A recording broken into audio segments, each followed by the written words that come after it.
The book of Judges continues the story of Israel after the death of Joshua. It covers a period of approximately 300 years where Israel, lacking a central leadership, goes through cycles of sin, oppression, repentance, and deliverance. God raises up leaders known as judges to deliver the people from their enemies, but after each deliverance, the people fall back into disobedience. The key phrase that summarizes the book is, "In those days, Israel had no king. Everyone did what was right in his own eyes." Judges 21:25. The book highlights the spiritual decline of Israel and the mercy of God in repeatedly delivering them despite their rebellion. Structure of Judges. Chapters 1-2. Introduction. Israel fails to fully drive out the Canaanites, leaving pockets of resistance that will eventually lead them into idolatry. A cycle of disobedience begins. Israel sins by worshiping other gods. God allows enemies to oppress them. They cry out in repentance, and God raises up a judge to deliver them. Chapters 3-16, The Judges. The bulk of the book details the various judges and their exploits.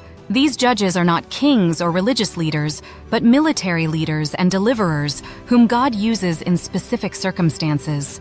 The judges and their stories. Othniel. Judges 3:7-11. The first judge, Othniel, was from the tribe of Judah. He delivered Israel from the oppression of Cushan-Rishathaim, the king of Mesopotamia. After his victory, the land had peace for 40 years. Ehud, Judges 3-12-30. Ehud was a left-handed man from the tribe of Benjamin. He delivered Israel from Eglon, the king of Moab, who had oppressed Israel for 18 years. Ehud assassinated Eglon with a concealed sword and led a successful rebellion, bringing 80 years of peace. Shamgar, Judges 3:31. Shamgar delivered Israel by killing 600 Philistines with an ox goad, a farming tool. Although not much is written about him, his victory helped protect Israel from Philistine attacks. Deborah, Judges 4-5. Deborah was a prophetess and the only female judge. She, along with Barak, led Israel to victory over Jabin, the king of Canaan, and his commander, Sisera. After the battle, Sisera fled, but was killed by a woman named Jael, who drove a tent peg through his head. Deborah's victory brought 40 years of peace, and she is celebrated in a song recorded in Judges 5. Gideon, Judges 6-8. Gideon, from the tribe of Manasseh, was called by God to deliver Israel from the Midianites, who had oppressed them for 7 years. Initially hesitant and unsure, Gideon asked for multiple signs from God, including the famous fleece test. He gathered a large army, but God reduced it to just 300 men to show that the victory was from him. With this small force, Gideon defeated the Midianites, bringing 40 years of peace. After Gideon's victory, Israel tried to make him king, but he refused, stating that God was their king. Tola, Judges 10:1-2. Tola was from the tribe of Issachar and served as judge for 23 years. His story is briefly mentioned, and not much detail is provided about his specific actions. Jair, Judges 10:3-5. Jair, from the region of Gilead, judged Israel for 22 years. He had 30 sons who rode on 30 donkeys, a sign of wealth and prestige in the ancient world. Jephthah, Judges 10:6-12-7. Jephthah was a mighty warrior from Gilead, but he was also the son of a prostitute, which caused him to be initially rejected by his family. When the Ammonites oppressed Israel, the people called upon Jephthah to lead them. He defeated the Ammonites but made a tragic vow to sacrifice whatever came out of his house to meet him after the victory. Unfortunately, his daughter was the first to greet him, leading to a heartbreaking fulfillment of his vow.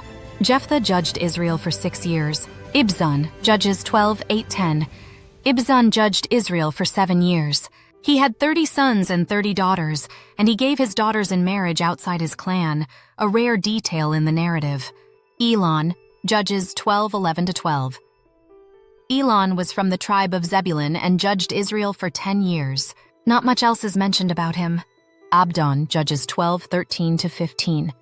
Abdon, from the tribe of Ephraim, judged Israel for 8 years. He had 40 sons and 30 grandsons who rode on 70 donkeys, symbolizing his family's wealth and influence. Samson, Judges 13-16. Samson is one of the most well-known judges.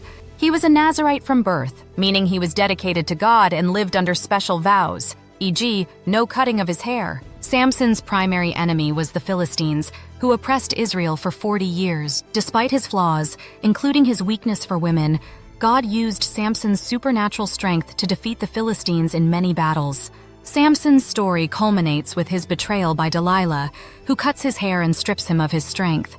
After being captured and blinded, Samson prays to God for strength one last time. He pulls down the pillars of a Philistine temple, killing himself and many Philistines in the process. Chapters 17 to 21. The decline of Israel. The final chapters of Judges, 17 to 21, present two disturbing stories that reflect the moral and spiritual decay of Israel. These stories are not about specific judges, but show how far the nation had fallen from its covenant with God. The idolatry of Micah. A man named Micah sets up his own shrine and hires a Levite to serve as his personal priest, showing the widespread corruption and idolatry in Israel. The civil war with the tribe of Benjamin. The book ends with a horrific story of the rape and murder of a Levite's concubine in the town of Gibeah, which leads to a civil war between the other tribes of Israel and the tribe of Benjamin. The tribe of Benjamin is nearly wiped out in the conflict. Key themes: the cycle of sin and deliverance. The book of Judges is structured around a repeated cycle. Israel sins by worshiping foreign gods. They are oppressed by their enemies. They cry out to God, and God raises up a judge to deliver them. However, after each deliverance, the people quickly return to their sinful ways. God's faithfulness. Despite Israel's unfaithfulness, even though Israel repeatedly turns away from God, he remains faithful to them. He hears their cries and raises up deliverers even when they do not deserve it. Moral and spiritual decline. Judges illustrates the consequences of Israel's failure to remain faithful to the covenant. As each generation passes, Israel's spiritual condition worsens, leading to chaos and anarchy, which is summed up by the phrase, "In those days, Israel had no king. Everyone did what was right in his own eyes." Flawed heroes. Many of the judges, especially figures like Gideon and Samson, are deeply flawed individuals. Their stories remind us that God can use imperfect people to accomplish his purposes. Conclusion. The book of Judges is a sobering account of Israel's downward spiral away from God. It highlights both the human tendency toward rebellion and God's incredible patience and mercy. Each judge is a reminder of God's willingness to deliver his people despite their ongoing failures. Yet, the book ends in chaos, paving the way for the need for a king, which will be addressed in the following books of Samuel.